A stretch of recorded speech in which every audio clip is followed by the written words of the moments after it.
vama opraštam, vi ne znate šta činite.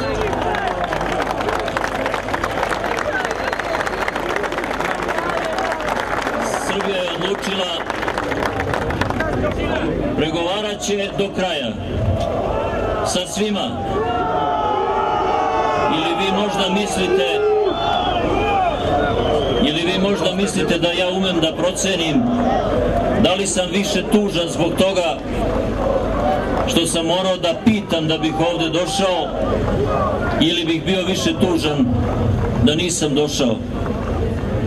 Kad krenem u Peking, u Moskvu, u Njujork, ne pitam nikoga.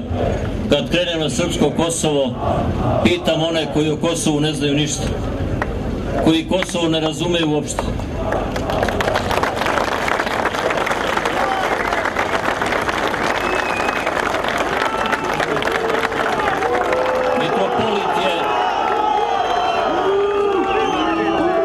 Mitropolit je dobro rekao, imate komšije Albance,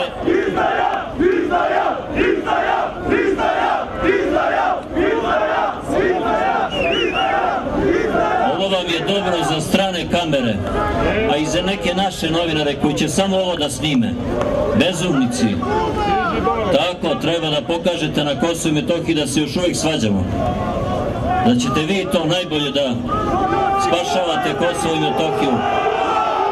Izvikat ćete se, izvikati i otići kući. Neka, natovario sam ja taj teret na leđa da i vama budem predsjednik.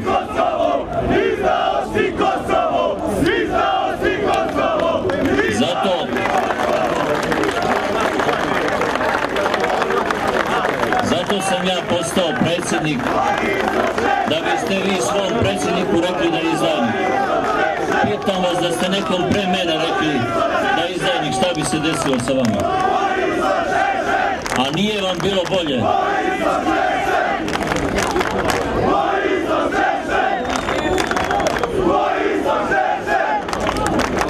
Dragi braćo i sestre, ovo je već prošlo mene.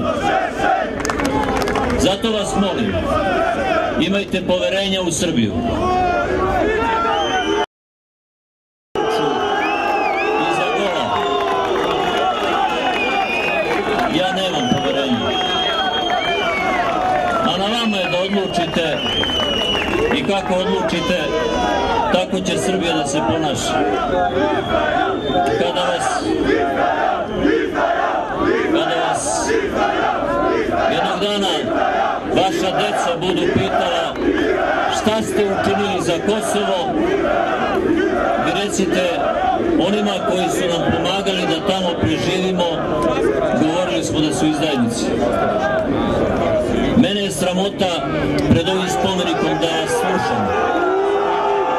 A kako vas nije sramota pred ovim spomenikom da se derete i da vičete